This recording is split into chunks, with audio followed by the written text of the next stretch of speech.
8. There's a theme park. I think I'm a little too loud, I think. If I can hear me, it's too loud. There's a theme park that had a jungle type ride that you go through on the water looked like, excuse me, the jungle. And one of the things that the people noticed as they traveled down through the water was that there were snakes that were hanging from a tree, real live snakes, just like would be in the jungle. So this one lady got really, really nervous about that. So she asked the guy, do you have trouble with the snakes falling into the boat? He said, no, not at all. When the snakes fall in the boat, the people get in the water. When people in the water, alligators get in the water. Alligators in the water, people are in the boat. We got no trouble at all. We seem to at times jump from one problem to the other. Just like, is it going to be snakes or is it going to be alligators? We're going to fight as far as life is concerned today. The things get worse. They may be small to a lot of people. They may be large to others. And things just get tougher and tougher as we go through life. It is like Charlie Brown and Lucy were talking one day, and Lucy said, you know, Charlie Brown, we learn more from our defeats than we do our victories. And Charlie Brown said, that makes me the smartest man in the world. Okay? That maybe we learned, but there's a chance that maybe we thought we've learned enough, and we're struggling with this, okay? Jeremiah's age where he is preaching is the same thing, except it's getting worse now. It's getting worse.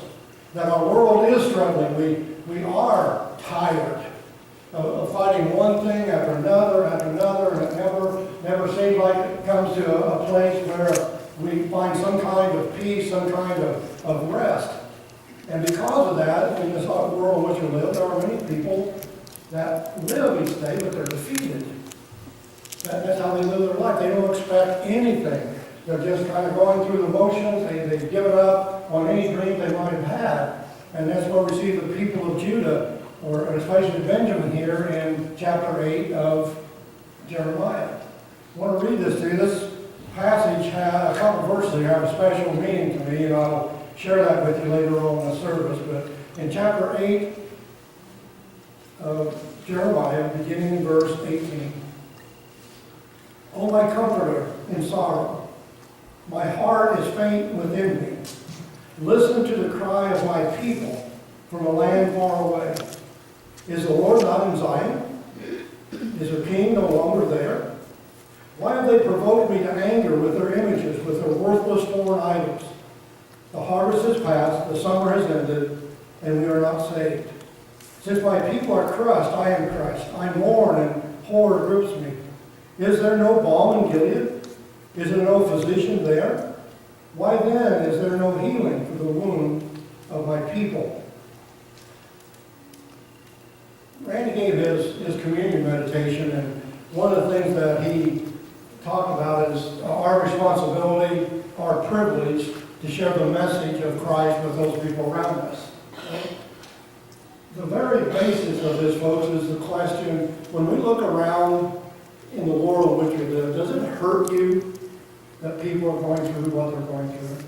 Does it bring you to tears? That's what's going on with Jeremiah. His people are being crushed by God because of their rebellion. Does it hurt us? Or is it this, well, they got themselves into the mess, let's get themselves out. It's not my problem. Well, the next time you look in the mirror, I want you to stop and think for a moment, it is your problem. It is your problem. That we need to hurt. We don't get angry, we get sad as we see what's happening in our world today. And that's what Jeremiah, he's crushed, he's crying, he speaks of the Comforter. What is the next book that Jeremiah writes right after this book? What's it called? Anybody? Lamentations. What does that mean? It means to weep. He is crying over his people that have rejected God. He is crying over the situation which he sees. When's the last time that bothered us that much that we would see that? We read in the Psalms, we see where David weeps over the situations he sees in life with people. When's the last time we were brought to tears? When we saw someone or a group of people, whatever it might be, that their whole life they just seem to be defeated. If not, I question where we're at with God. If it doesn't hurt us when we see people suffering, whatever it might be, then we need to take a different look at us. Let's fix us first before we worry about the people around us and these terrible things that they are doing. Probably, in some cases, not too much worse than what we're doing. Okay? The first thing that we have to look at here is the reality of the situation. God is warning us over and over again, but I think in the back of our hearts, we don't think He'll ever carry that out. That something will happen and things will be okay and things, all this will go away, and it's not going to go away. Danny and Brooke live in Fisher now, Indianapolis, and they have two boys, Isaiah and Noah, and boy, they are boys. Okay? Grandpa went down here a few weeks ago and stayed a day or two to watch them, and had to come back to the hospital for a few times. They are energetic. It's really, really interesting to watch them. Not only are they energetic, they're pretty smart too, and they can figure things out in a hurry. So what Danny and Brooke have, the way that they discipline them is if they're doing something they shouldn't do, they're going to count to 3. Okay? And you see that quite often with these boys because they are very, very energetic. Okay? And I asked one time, what happens when you reach 3? And Brooke says, we've never reached 3. Okay? In Jeremiah chapter 8, in the United States in 2017, God has got to 3. And we think He's not going to carry out what He says He's going to carry out. We are sadly mistaken, because He's carrying it out right now. The wildfires, the floods, the hurricanes. You know where that comes from? That's coming from God because we won't listen to Him. He's trying to get our attention. You can read Leviticus. He gets or Ezekiel, he gets no joy out of this. But we are so hard-headed and stubborn that we won't listen. We think we're doing just fine. And we're so far away from where God wants us. And that we have to acknowledge that. Or we'll say that. It's a lot easier to profess I'm a sinner than it is to confess I'm a sinner. To admit to myself that I have failed and I'm in need of forgiveness. The reason for suffering is what? Anybody know? It's not that difficult. It's sin. Sin. We are guilty of sin. We are still rebelling against God, even in the midst of all that we see and its stupidity. Folks, if I believe that God is an all-powerful God, how stupid is it for me to rebel against Him? If I know He has complete control over me, and He does, and I keep bucking Him, pretty stupid, isn't it? I can't win. I can't win this fight. Why would I want to win the fight? It's about stubbornness. It's about selfishness. And God wants His people to be like Him. That's why when we were created, it was the image of God that was put inside of us. And it's become very distorted by sin. But God is still loving us, and His desire is not to destroy us, not to judge us, not to hurt us. It's to save us. That's what He wants. And He's doing what He has to do in order to bring us to that point. But we live in a very desperate world. We look around and just kind of shake our heads sometimes at what we see going on in the world in which we live. No different in the days of Jeremiah. You read it. I won't spend a lot of time. My purpose isn't to shock you, but when Jerusalem gets surrounded and the kingdom is falling, there are people that are eating their own children because there is no food. The people were drinking the urine of other people because there was no water. You can't imagine that, can we? But that's what was going on. This is how bad it's going to get here. And Jeremiah knows that. And with all the love and everything that he has in his heart for his people,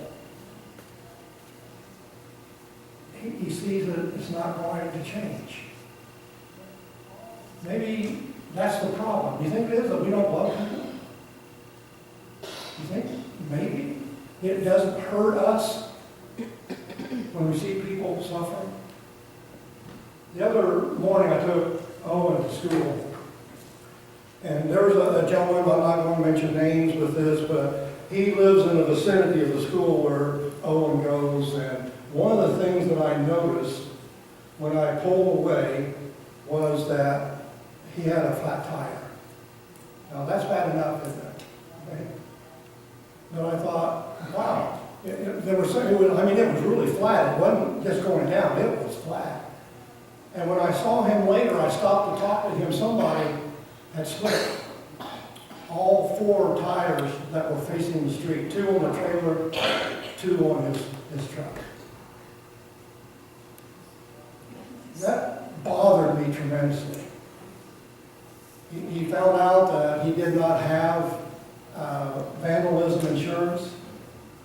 He's got about $500 or $600 worth of tires that he has to replace. And someone that would profess that they believe in Jesus, when I told that story, you know what they did? They laughed. They laughed.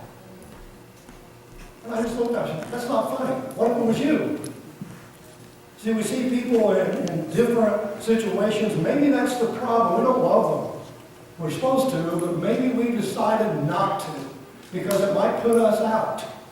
It might cost us something. That's what it's costing Jeremiah everything. Both these people that he's preaching to are eventually going to try to kill him because of what he is speaking. And he tries to speak. Well, people don't move one way or another until it happens to them.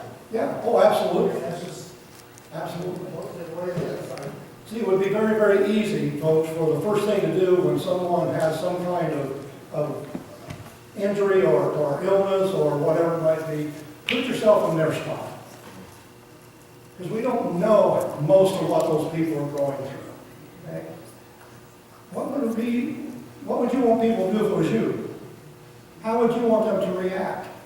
And see, Jeremiah is going out to these people that he knows, they don't want to hear him, they don't believe what he is saying. Some of the false teachers are speaking a lot of things to these people, and he goes out, and he goes out, and it's breaking his heart. All he wants them to do is to admit what the situation is. We are guilty of sin. If we don't be reconciled to Jesus, we are going to lose our eternity. It's that simple. It's not hard to understand at all. And everybody's in that shape. Everybody's in that condition.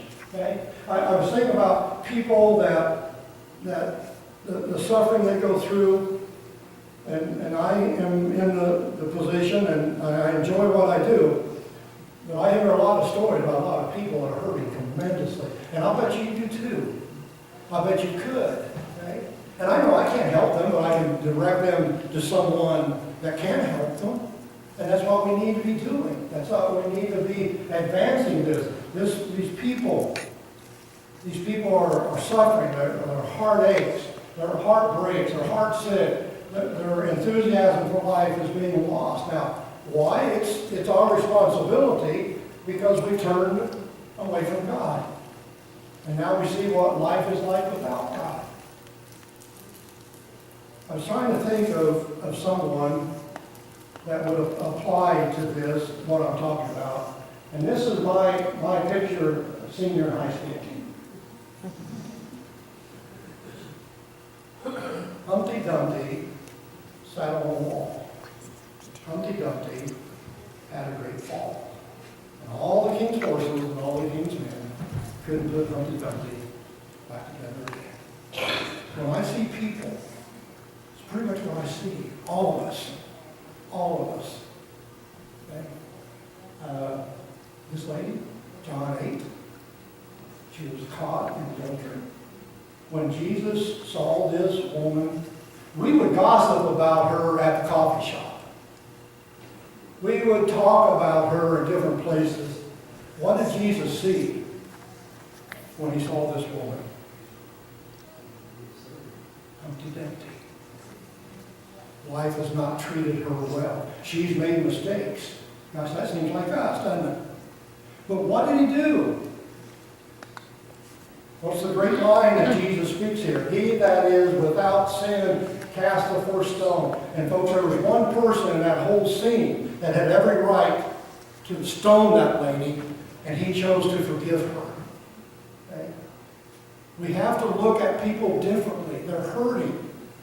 A lot of it, yes, it's their fault. A lot of the hurt we have in our life is our fault. I'm not saying it differently, but none of us can solve this problem on our own. I mean, look at the world in which we live. Things are getting better, aren't they? Life is getting easier, isn't it? And the answer is no. And folks, the old saying is we ain't seen nothing yet. Okay? So we look at this, and what do we do? Admit. We want to pretend like it's okay. You talk to people, and here again I have the opportunity, and you say, how are you doing? And your response is, oh, I'm fine. Nobody's fine. Everybody has struggles in their life. Everybody is looking for some kind of cure. The problem is we are looking for the cure within this world, and it doesn't happen that way. It's not going to happen this way. I know they have a lot of self-improvement things and things like that, but the one thing that I can't do, I can't forgive my sin. Only God can do that. And that's the one thing that opens the door to everything else is my sin. It's my sin. So we need to look at the reality of what's going on here. And we will realize sometimes the source of our troubles, but we still refuse to repent. We will acknowledge at times that it is my fault, the sin that I've committed, but we still won't repent. We try to figure out some other way.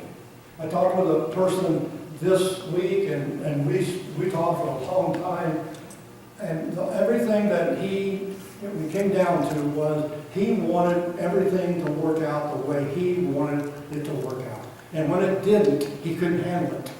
Because most of his life it had.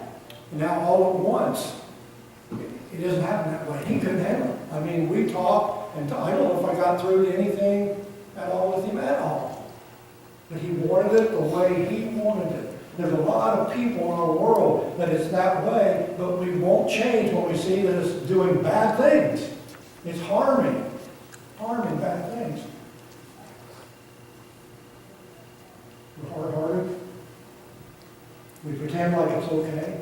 We admit, and we make this honest confession, we make this tragic confession that we were wrong. And we look and God says, it's too late. It's too late. Judah's going to fall. Okay? It gets a lot worse if you read on through Jeremiah. Our country is going to fall. There is no promise in Scripture anywhere the United States of America will continue to exist. Because I would suggest to you, if you look 20 years ago, we're not the same country now we were then. Things have changed.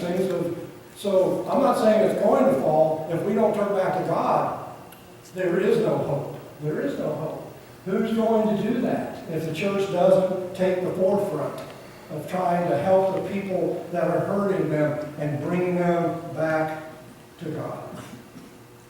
The reality is we are rebelling against God, and we become satisfied with that. And we need to change our hearts. The next thing is the result. What's the result? The collapse of society, the collapse of the economy, collapse of the political world, collapse of everything. Now, was I describing Judah or America? Take your choice. Take your choice. Okay? The result is that we have rebelled against God in a great way. We have all this disappointment and all the despair. The hope is gone from a lot of people very early in life. Very early in life at times. There is no hope. They are just living out it. And Jeremiah shares with us some of the saddest words that you will ever read in verse 20. The harvest is past, the summer has ended, and we are not saved. They didn't change. The problem is unforgiven sin. We need to admit that we have sinned against God. And now we admit that, and then all we do is complain about it. Oh, look what God's doing to me. Look what God's doing here, what God is doing over there. Only because that we have caused that to begin. We were so willing to trust so many things, and they have disappointed us constantly. Why do we keep trusting those same things? This is nothing new. We can look back in Jeremiah, we can look back prior to that. We have decided that we can trust in material things, that when we have all these material things, that things will be okay. Okay. How about hedonism? Anybody know what that is? You're practicing it. The key to life is enjoyment. Getting everything that I want, enjoying all this stuff, because that's where happiness comes from. Epicureans. Anybody ever heard that word before? You're practicing it. You've got to go out and you've got to experience all this stuff in life to really, really understand what's great and what isn't. I had a young man that I've known for quite some time. He came in here. He has a terrible drug problem. He came here to talk to me. And I recall this from several years ago. But as we were sitting there, I was there, he was here. He said, "Joe, have you ever been drunk before?" I said, "I've never drunk alcohol before." "Well, you need to get drunk once just to see what it's like."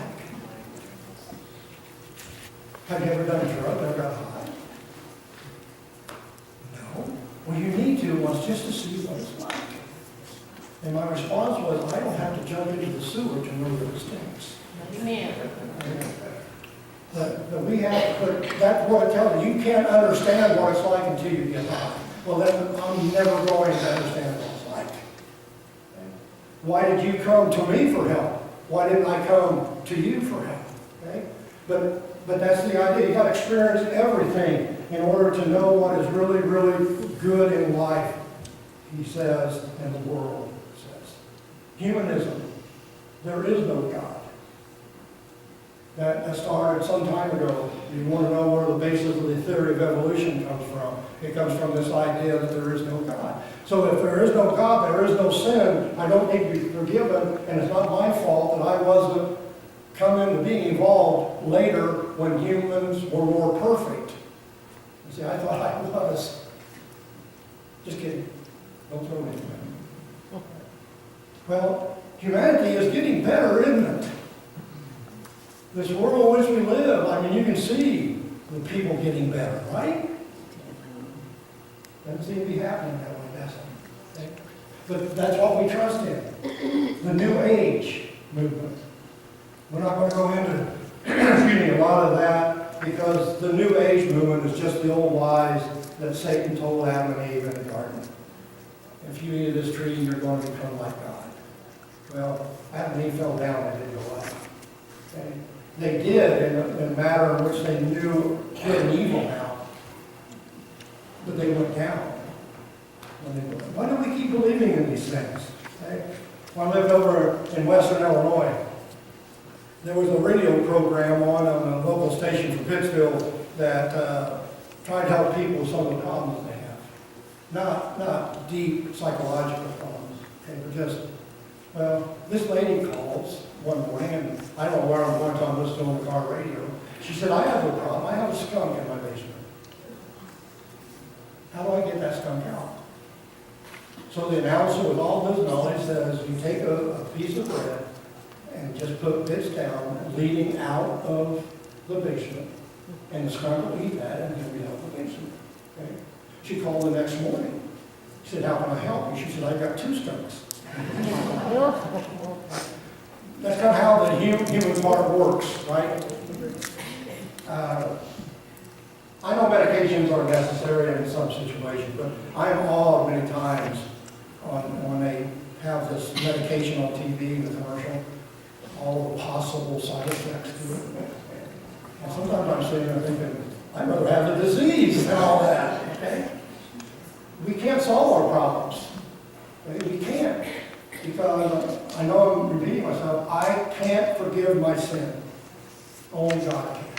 And that's the very essence of everything that we're going through here. All the side effects of the sin that we have committed. We keep telling ourselves that things are going to get better. I still have a problem with the clothes washing detergent that was the best ever. And now, 6 months later, it's new and improved. We keep seeing all this stuff, and it doesn't get better. It's getting worse because we're getting worse. Like the lady told me one time, I'm sick and tired of being sick and tired. And I believe that is true of our society, that we are under all this weight of all this stuff, but we're trying to cure the disease on our own, and we're not strong enough to do it. We can't. It's impossible. If we could, by now we would have that solved. Second, I heard they put Band-Aids as you go. Yeah, that's my favorite phrase, Band-Aids on broken legs. We're just trying to take care of the symptoms. We're never going to deal with the cure. Just take care of the symptoms. Okay? There was a gentleman that was a bettor. He bet on football games. So this one weekend, he went and he bet on 4 different football games. He did that every week, and he lost all 4 of them for like 6 or 8 weeks. And he finally calls his bookie. And his bookie says, what do you want? He said, what football games? He said, there are no football games on this weekend. We got hockey. He said, well, I know about hockey. What does he know about football? Okay. We're dealing with things that we are not capable of understanding. There's the problem. Okay? That we need to understand that we need forgiveness of sin. So, when Madison comes, we have on Tuesdays after school with my granddaughter, that's grandma day. So she stays and she eats supper with me, and usually she just wants fish sticks. So we fix the fish sticks in the oven, and there have been a few times that Grandpa didn't grab quite right place and got burnt. And I draw my hand back and shake it, and she's standing there. I said, dumb oven. And she looked at me. And it burnt. It hurt. And I noticed after the 5th or 6th time, it still hurt. It still hurt. Okay? So answer me this. Why do we keep sinning when it hurts us every time we do it? Why do we continue to do the same things when it keeps hurting us, sometimes worse than it did before? You answer for me. God's asking the same question. That's what Jeremiah is asking. Why do you keep doing the same things when they didn't work all the way through? And our refusal just to bow down before God and say, I'm sinful, I'm wicked, I need forgiveness. To come back to Him. Because until the church does it, folks, the world's not going to. Okay? Until we get real serious about this, the world has no reason to. If you don't believe in this, why should I? And that's the mentality that our world has around us. There are a few places that would do no good for me to open up the Bible and read it to them and talk to them about it. What they want to know is it working in your life, Joe? If it is, then I want to hear it. But until I see that in your life, what is it? What is it? Has sin become so common in our lives that we are comfortable letting it remain? Have we seen those things in our lives that we know are wrong, but we're just not willing to let go of it? We're not willing to hand it to God. Psalm 139, I always say, is the most dangerous prayer in the Bible. Because basically, Joe's paraphrase, David says, God, look into my heart. Look what makes you sad. Take away what makes you mad. And please keep what makes you glad. Joe's paraphrase. You know why it's dangerous? Well, do it. And we may not be that pleased about him when he starts doing that, but that's what's got to happen here. or things are not going to change, they're not going to be what God wants us to be. We keep existing, but have we given up on life? We look at what's happening, we're settled down and we're okay with being sick. Has that become normal? John chapter 5, here's a man that has been, for 38 years, he's been an invalid. And Jesus goes up to him, and what does Jesus ask him? Anybody know? Do you want to be well? And you know what he does? He starts making excuses why he's not. Isn't that strange? Except, we do the same. It's Dan Tinter's fault that Rita doesn't have breakfast on Sunday. Don't we do the same thing? It's that person's fault. It's this fault. I always tell people, I'm the way I am because my mom made me eat asparagus when I was 8. That's the key to my, well, some of those, that's less stupid than what I think of a lot of people. Okay? Let's quit making excuses. Let's just admit it. I sin against God. And there are sins in my life that I've decided to let them remain, that I really don't want to get rid of them, and it may hurt too much to get there. Dealing with symptoms, not the disease, putting band-aids over broken legs. I want to be cured of all my problems without repenting, without desiring righteousness or restoration. I told you that this passage of the Bible has a very important meaning to me. My mom became a Christian a couple of years after I did. I don't know that I had that much influence. I just rejoiced that she did. And in the process of that time, I bought a family Bible for her. And Mom filled all these things out, and then eventually she contracted cancer and she died. And a couple of months after she passed away, I was seeing my dad, and he said, here, we decided we wanted to have this Bible back. So I took the Bible home, and it sat there for a few days, and then I decided to open it up, and when I opened it up on the inside cover, you know what I read? Verse 20. The harvest is past, the summer is ended, and we are not saved. And I don't know why that's there. That's been 32, 33, no, it hasn't been saved 40 years ago.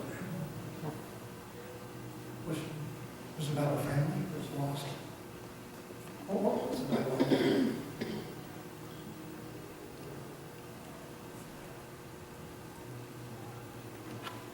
I know what it meant for Jeremiah, but fortunately, I'm not done with the story. The remedy for the situation. Look in your Bibles in verse 22. The questions that Jeremiah asked. Someone read those to me. What's the first question? Okay, is there no balm in Gilead? Now, explain that to you so we'll have an understanding. In the region of Gilead, there was a certain kind of tree. And when they take the bark off the tree, there was a rosin underneath the bark, right on the outside of the wood of the tree. And when they mixed it with some other things, it had a great healing ability. And that's what he is asking. Is there no healing in Gilead? What's the second question? Is there no physician here? And the third question?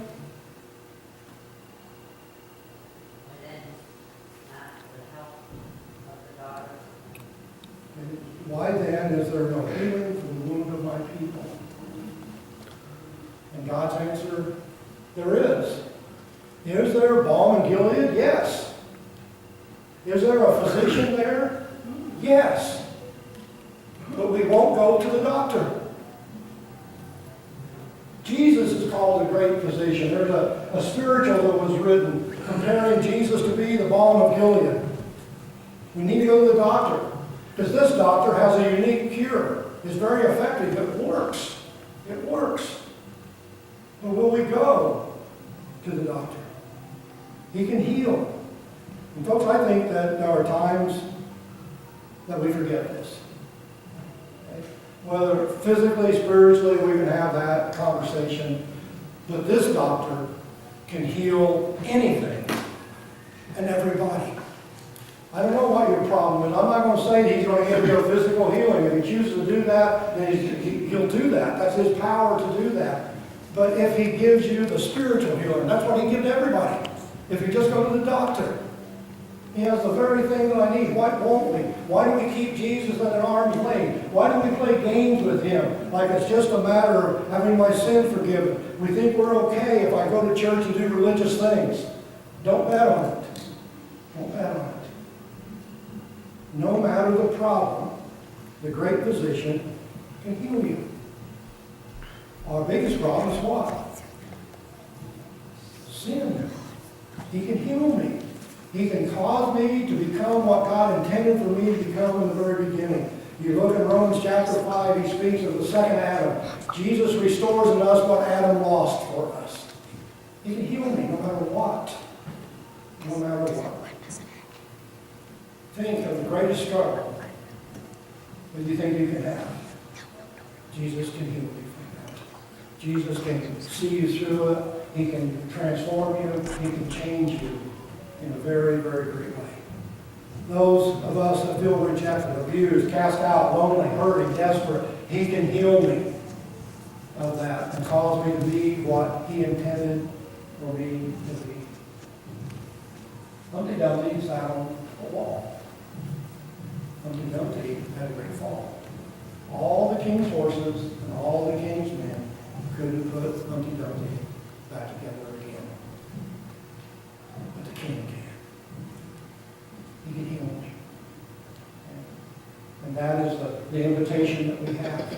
Folks, we just have to, for our own sake, quit playing games with this. Quit holding Jesus off to be there when I need him, but to stay away when I don't think I do. We've got to be serious. He is the balm of Gilead. He is the great physician. No matter what you're struggling with, he can see you through it and cause you to have a life, abundant life, he says in John 10, of what we're living today. Our hymn of invitation is, "'Tis so sweet to trust in Jesus." And that's what we need to do. That's who we need to be as we stand